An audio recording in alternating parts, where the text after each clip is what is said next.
Hello and welcome. My name is Jason Clam. I am the Community Impact Executive for Lower Cape Fear LifeCare.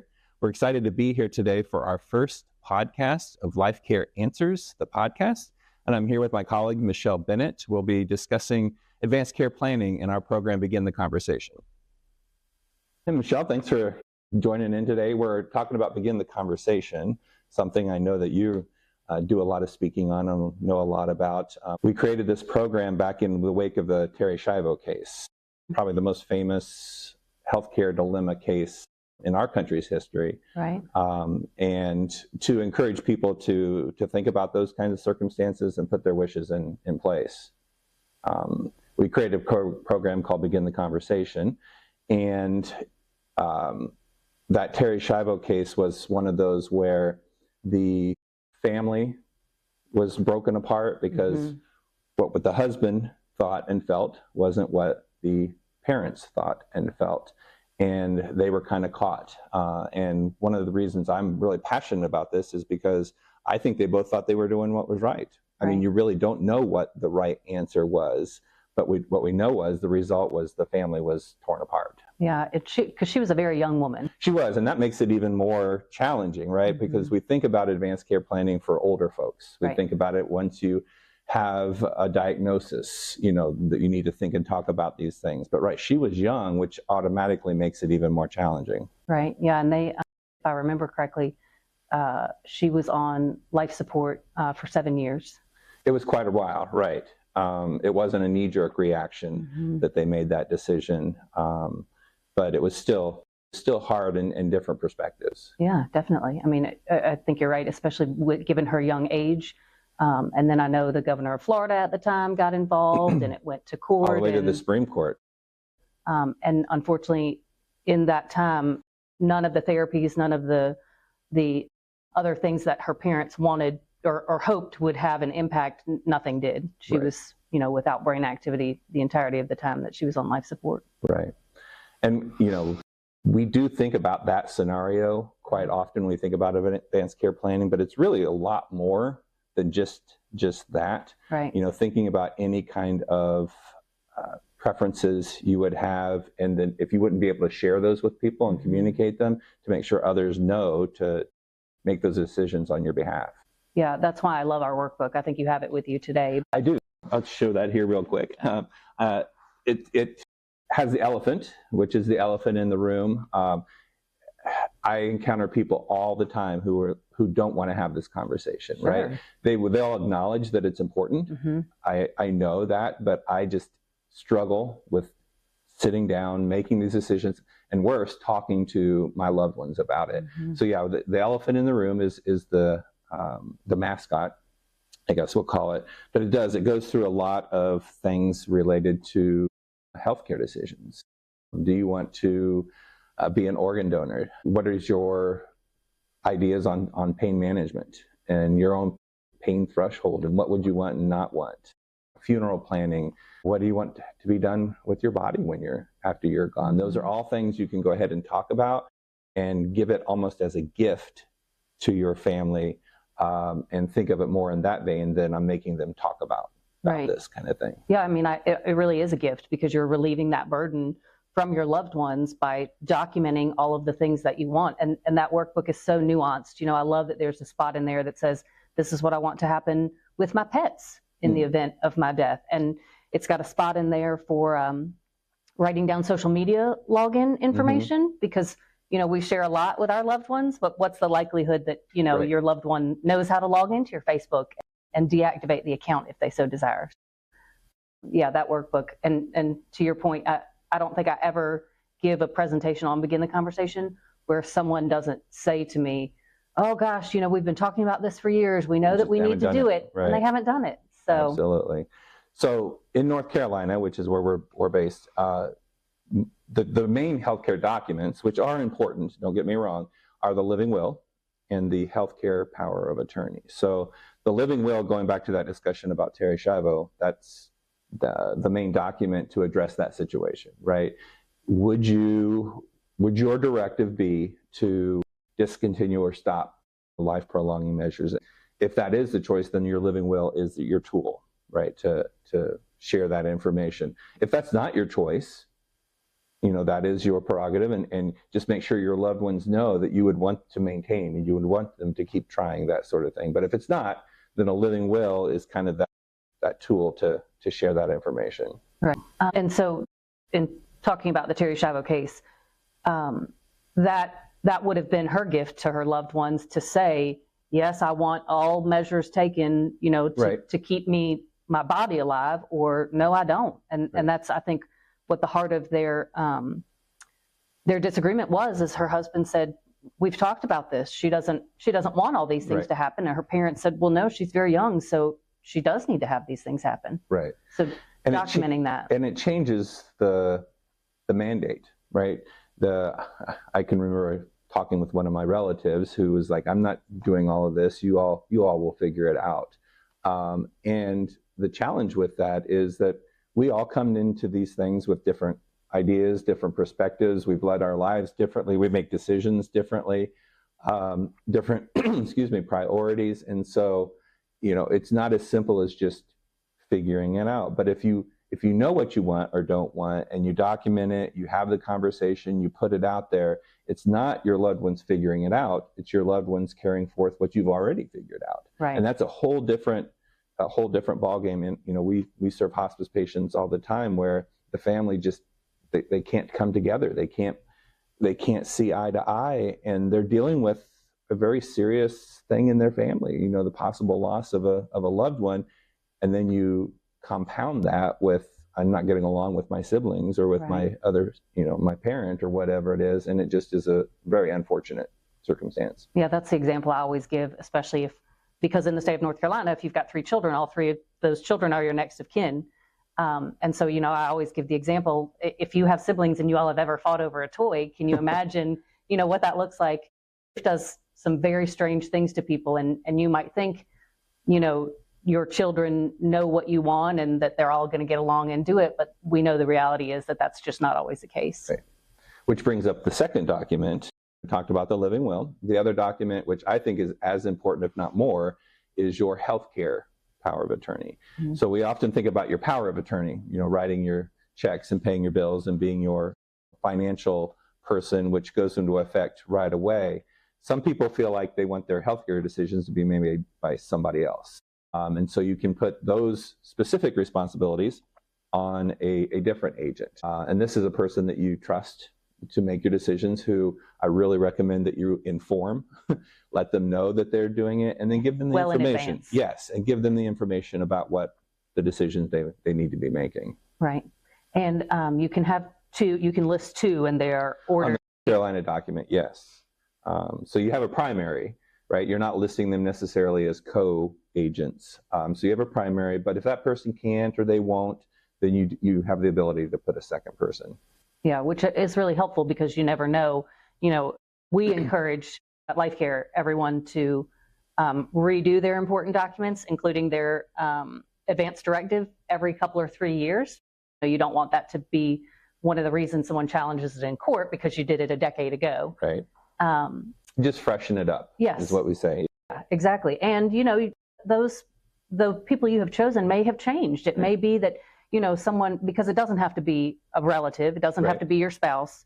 And so it might be someone who's moved to the other side of the country who is willing and able, but, can't necessarily get to where you are in a timely fashion. Right. Or they may be struggling with their own health issues, or your relationship might have changed. And now I want someone different to make that call. Regardless of who a person picks, I think it's really good practice to make sure you still have those conversations, though, with everyone who will be in that room, right? I think if it's the first time you find out that you're in charge or you're the person named is when the crisis hits, that can be really, really hard, because absolutely the decisions first are hard, but you also have to deal with your family, right? Their opinions, their thoughts. There'll be no shortage of medical options to pick. Right. And I just want to make sure that my person is prepared and they're confident in what I would want and not want. Right.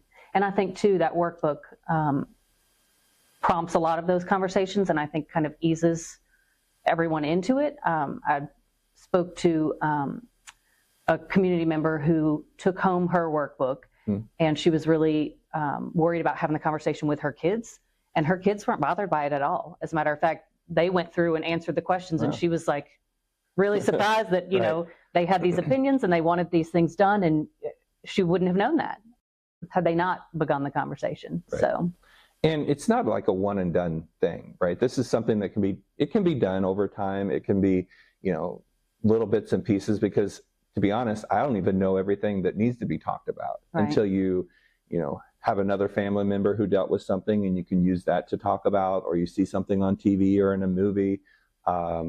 You know, like I said, we focus kind of on that end of life decision, but there are lots of other things that can be talked about.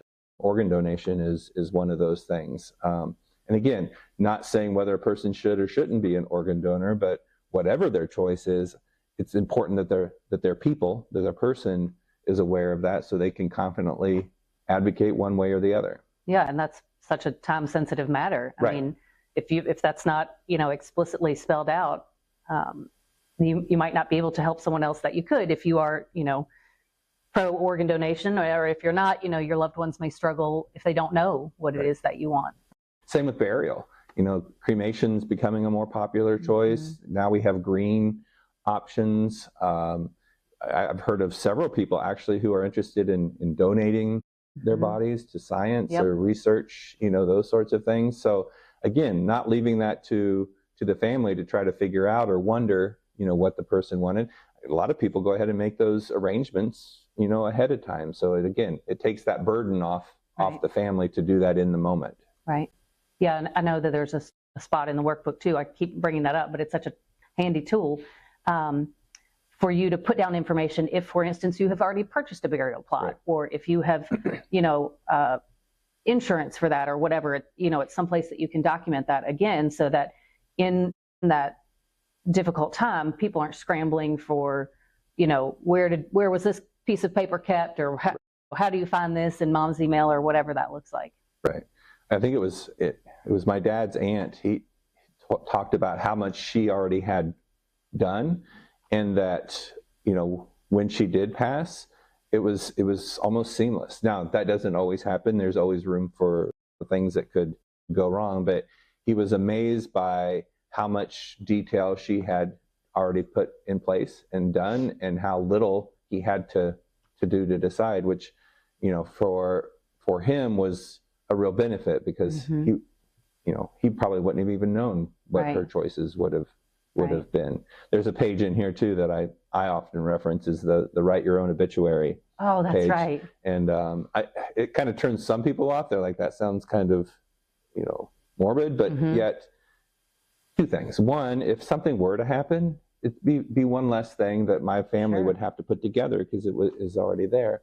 But what I tell people is, I like to write, you know, what I want to put in there, not what someone else thinks is important. And I might even put a dad joke, you know, in there. So you are known for that. Yeah, so that when people read it, they get a little chuckle, you know, in my life. And I think that's very empowering for you to be able to write what it is that you want in print about who you were. And it might not be, you know, I'm very close to my family, and I think that my sister would probably hit all of the high points, but there might be something in particular, you know, that's really important to me that I definitely want to make sure is in there. And so, you know, it's all planning. You plan for a vacation, you know, to the nth degree. You should be planning, you know, in the event that something happens to you, because none of us are promised tomorrow. None of us know what is, you know, going to happen to us when we walk out these doors today. And so having that there for your loved ones to know exactly what it is, I think is very empowering. And the latest research shows that it's right around 1 out of every one of us is going to die. I'm so glad you put that joke in there. I've been waiting for the right moment. Oh, good. I'm so glad. Yeah, I steal that joke, and then if I don't get a laugh, I blame it on it being your joke. Okay, that tracks. So thank you.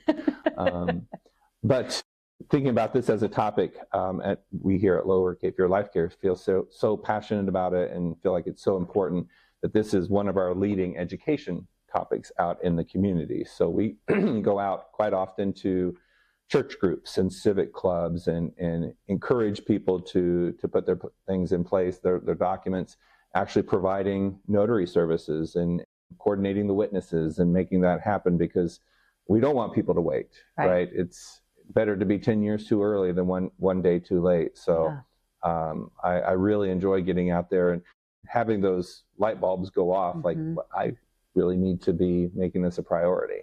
Yeah, because we encourage everyone from the age of 18 and up to complete these documents. And it is free community education, which I think is beneficial to people attending. But I think that shows LifeCare's commitment to the community in providing this free education, this free workshop. You can leave with a legal document, for free when you attend these workshops, which I think is super helpful. I mean, folks might have considered it or might have thought about it at some point, but don't know how to go about finding it. And you could probably sit for 3 years Googling it to try to find exactly what you need. And so that's why that workshop that we bring out into the community is important. And I think a lot of people find it beneficial because it's a little less threatening, when you're with a group of people, or when you are not, sitting across the table from your kids or your spouse, but get that encouragement in that setting to then go back and have the conversation. We also provide a clinic in Wilmington once a month where people can come, again, get this information, get the documents themselves, and as you said, execute them on the spot so they can walk out with them. The healthcare documents don't require an attorney. They don't require legal counsel to put in place. Now, if a person has an attorney and they have estate planning documents and a will and trust and those sorts of things, I think it makes sense for that all to be wrapped in together. But if they're just looking to do the healthcare documents, it's something that we can help them put in place. Right. Yeah. Such a valuable service. And that clinic being on repeat and being aware for folks. You were talking earlier about people sharing their experiences to know how they want to complete that advance directive.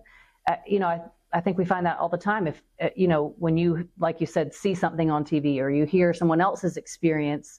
And so we need to be sharing that. We need to be having those conversations because they may benefit someone else. It may not just be, what you choose. Right.